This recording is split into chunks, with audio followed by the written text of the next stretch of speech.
সকালে ঘুম থেকে উঠে এরকম গরম 1 কাপ চা খেয়ে সকলে মিলে রেডি হয়ে নিলাম। দুবলাগাড়ির আজকে সাইট সিনে বেরোবো।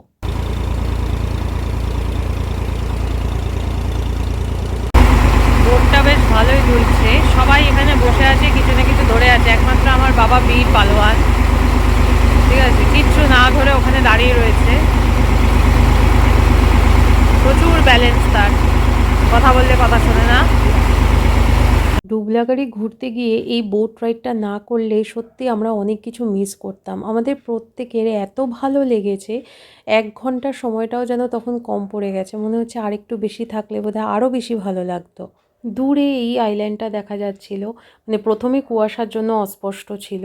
আর এই রাইডটা যখনই করা হবে একটু সকাল সকাল, মানে জোয়ার থাকলে তবেই একমাত্র এই রাইডটা করা সম্ভব, না হলে করা যায় না। তো এই কিছুটা জায়গা আবার যেরকম সুন্দরবনের ম্যানগ্রোভের মতন লাগছিল। তারপরে চারপাশে না বড় বড় এরকম লঞ্চের মধ্যে করে মাছ ধরছিল, মানে ওখানকার মানুষজন আর কি।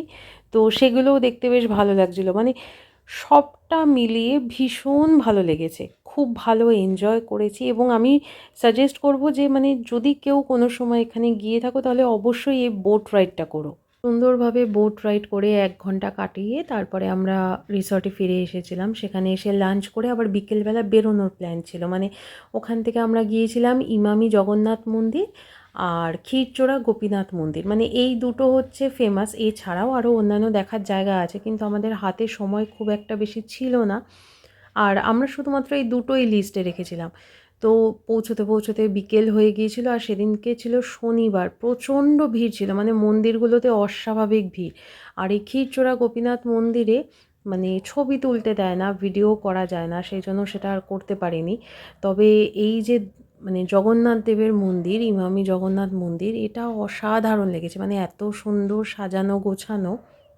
এখানে কিন্তু ছবি ভিডিও সবই করতে দেয়, কিন্তু সেই মুহূর্তে কি হয়েছিল, এত সংখ্যক মানুষ হয়ে গিয়েছিল হঠাৎ করে, তো সে কারণের জন্য ওনারা ঠিক মতন ছবি তুলতে দেননি। প্রথমবারে ওই ভিড়ের মধ্যে দর্শন করে ঠিক মন ভরেনি, সেই জন্য আমি আর অভিরূপ বাইরে দাঁড়িয়ে অপেক্ষা করছিলাম যে কখন ভিড়টা ফাঁকা হবে আরেকবার দর্শন করব। তো তখন দর্শন করে ভালো মতো ছবি তুলেছিলাম। এরপরে আমাদের রিসর্টে ফেরার পালা রয়েছে, কারণ অনেকটা রাস্তা যেতে হবে আর সন্ধে হয়ে গিয়েছিল। আজকের ভিডিওটা আপাতত এখানেই শেষ করছি। সারাদিনের সাইট সিন শেষ, নতুন করে আর দেখানোর মতন কিছু নেই। এতক্ষণ ধরে যারা ভিডিওটা দেখলে তাদেরকে থ্যাংক ইউ।